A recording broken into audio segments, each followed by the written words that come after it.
momento en el que te dicen la palabra cáncer, marca un antes y un después en tu vida.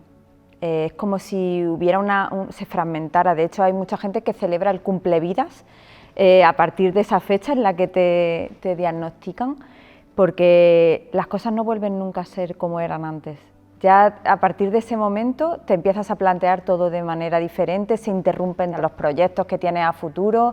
De repente en un cáncer de ovario además, pues eso, a lo mejor si eres joven y te estás planteando tener una familia, ya es como se te agota la posibilidad de ser madre, y se convierte en un momento durísimo. Y luego, bueno, también es un momento en el que te planteas todo eso, que a lo mejor suena frívolo, ¿no? Pero que te planteas todos los cambios físicos a los que te vas a enfrentar, si se te va a caer el pelo, bueno, se te vienen a la cabeza tantísimas cosas que es un momento durísimo. La comunicación del diagnóstico es difícil, pero ¿cuál es tu experiencia? ¿Qué os transmiten las pacientes a la asociación? ¿Cómo lo llevan con los profesionales sanitarios, pues, esta relación? Es muy importante que el profesional se tome su tiempo para explicar bien las cosas, que intente utilizar un lenguaje que sea fácilmente, que lo pueda entender cualquier persona, que sea claro, que sea sencillo, que te digan las cosas, pero de una manera que las puedas comprender, porque al final pues hay tipos de personas, hay tipos de enfermedades, y no sabes muchas veces cómo va a reaccionar la persona que tiene al otro lado, si lo va a comprender bien todo o no. Y creo que ahí es fundamental la empatía y la humanización del equipo médico a la hora de transmitir ese mensaje. Además, es que yo creo que si la paciente, la familia está informada, va a poder formar parte del equipo de una manera muchísimo más activa, va a poder incorporar las recomendaciones de cuidado muchísimo mejor y va a poder asimilar también las dificultades que vayan viniendo de una manera pues, mucho más positiva, incluso entender su enfermedad de una manera mucho más positiva. Y de eso depende que la información esté bien comunicada, ¿no? Sí, luego hay que tener cuidado con cómo se dicen según qué cosas y en qué momento se dicen. Hemos tenido algún caso de alguna paciente que ha llamado a saco para pedir, o sea, oye, me han dicho esto, de verdad que no hay otra opción, y sí que la había, y sí que la hemos podido un poco encauzar hacia una segunda opinión, pero que de repente tú vayas a recibir un diagnóstico y el mensaje que tú recibas es durísimo, es que te quitan la esperanza directamente. Bueno, la verdad es que comunicar este tipo de noticias no es fácil y yo creo que queda mucho por aprender por parte de los equipos sanitarios todavía, también, para seguir mejorando en este sentido. Pero yo creo que hay ciertas claves que tienen que tener en cuenta los profesionales sanitarios siempre, y es primero la información con la que cuentan las pacientes, ya, a partir del momento llevan un tiempo, un bagaje de diagnósticos, de pruebas médicas, entonces ya puede ser que manejen cierta información, y luego qué información pueden manejar y quieren tener, ¿no? También yo creo que es muy positivo que la información se vaya aportando de forma progresiva, para que pacientes y familiares también se puedan ir adaptando a esa información, se puedan ir generando dudas en ese proceso de reflexión y puedan permitirles un espacio también para transmitirlas. Pues esto, de forma que puedan ser cada vez más activas y puedan incorporarse más también a sus propios cuidados, ¿no? Yo recuerdo en mi caso el decirme con nombre y apellido lo que tenía,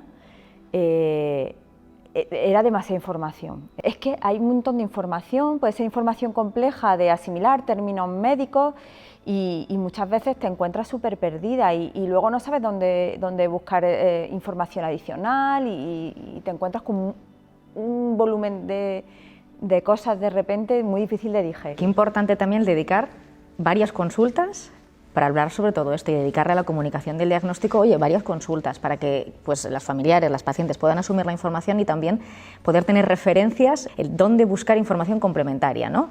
Cada paciente es un mundo y cada tratamiento también lo es, pero yo creo que es una función importante también cumplís vosotras desde las asociaciones, el poder dar soporte, el hacer sentir a las pacientes cuando llegan a esto, al cáncer ginecológico, al cáncer de ovario, que no están solas, que hay personas que están pasando por diferentes procesos y que pues estáis ahí para darles el mejor soporte que podáis, la mejor compañía, ¿no? Yo creo que también eso, cuando recibí el diagnóstico, el poder tener esa primera, buscar a alguien que haya pasado por lo mismo y encontrar ese apoyo, esa empatía, tratar de igual a igual, porque cuando hablas con tu médico, él es tu médico, cuando hablas con un psicooncólogo, es tu psicooncólogo, pero poder hablar con otra persona que ha pasado por algo parecido a lo tuyo es súper enriquecedor.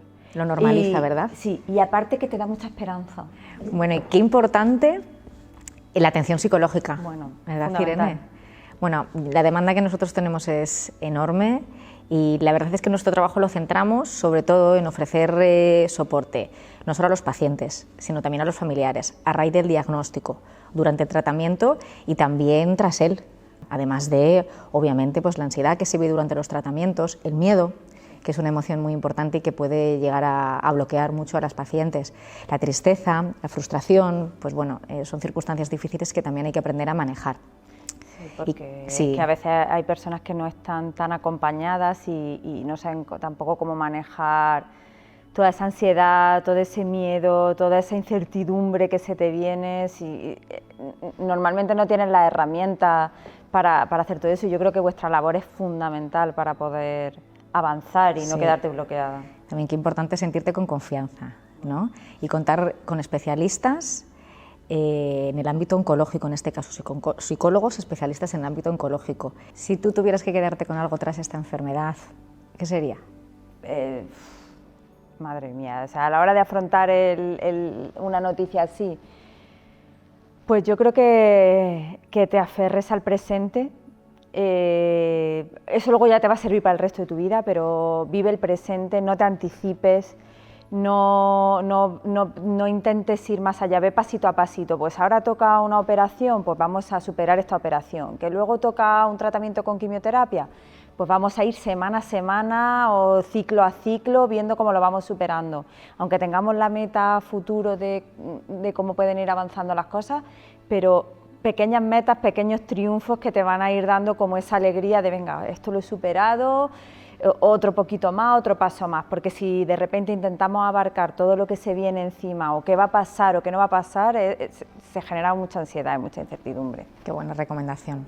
¿Y qué tal? ¿Cómo has pasado estas semanas? ¿O cómo te has encontrado? Y se te olvidan muchas cosas. O tenías pensado preguntarle algo, oye, me ha pasado esto, la uña me ha pasado no sé qué, o cualquier cosa que puede parecer insignificante, pero que pueden ser efectos secundarios derivados del tratamiento y es bueno preguntarlo. Entonces yo como consejo apuntarlo todo, porque además, sobre todo al principio, cuando va al diagnóstico y demás, es mucha información de golpe, entonces yo recomiendo apuntar todo lo que te van diciendo para que no se te olviden las pruebas, las citas, tener como una libretilla que va a ser tu diario de anotar todo y también que intentes ir acompañada. Sobre todo al principio, cuando te van a dar todas las noticias, para mí fue muy importante ir acompañada, sentirme acompañada de alguien cercano, para no estar sola, porque te puedes sentir abrumada por la información, se te pueden los nervios del momento, olvidar cosas o no comprender todo, olvidarse preguntar algo y yo creo que es importante también sentir ese apoyo. Sí, que las mujeres que pasen por esto también se permitan el alimentar su esperanza y también el generar un espacio para reconstruirse, que esto no es fácil, que el diagnóstico es difícil de asumir, pero no es imposible hacerlo. Y se van afrontando los tratamientos. Yo creo que este consejo, esta recomendación que aportas es estupenda, el ir poco a poco, el ir paso a paso, según las cosas vayan surgiendo, ir buscando y no anticiparnos tanto, ¿no?, a un largo plazo, porque al final lo importante está ocurriendo ahora.